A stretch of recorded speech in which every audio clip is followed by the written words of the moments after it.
अॻूणे वज़ीर आज़म शाहिद खाकान अब्बासी चयो आहे त पाकिस्तान में ख़रीद खां घटि अघ ते पेट्रोल विकिरो थी रहियो आहे। उन करे बिजली ऐं पेट्रोल जी क़ीमतुनि बाबति फ़ैसिला मुश्किल आहिनि पर ज़रूर करणा आहिनि। कराची में मीडिया सां ॻाल्हाईंदे शाहिद खाकान अब्बासी नेब जी कारकर्दगीअ ते सवाल उथारींदे चयो आहे त अदालतुनि में कैमरा लॻाए ॾेखारियो वञे त नेब छा करे रही आहे।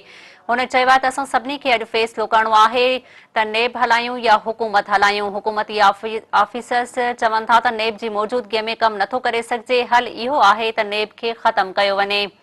शाहिद खाकान अब्बासी चयो आहे त नेब जे ख़तमु थियण सां सभ खां वधीक फ़ाइदो इमरान ख़ान खे थींदो। जेकॾहिं ही इदारो रहियो त मुल्क हली न सघंदो। उमीद आहे त काबीना उन हवाले सां बहितर फ़ैसिलो कंदी। हुन वधीक चयो आहे त असां कंहिं ते इल्ज़ाम न लॻाईंदासीं ऐं न ई जेलुनि में विझंदासीं। जिन मुल्क खे लुटियो ऐं करप्शन कई उन्हनि खे जवाबु ॾियणो ई पवंदो।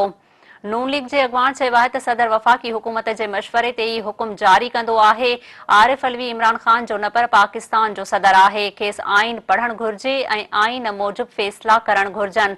हिक सवाल जे जवाब में शाहिद खाकान अब्बासी चयो आहे त इसहाक़ डार जे वतन जी वापसी संदसि ज़ाती फ़ैसिलो आहे।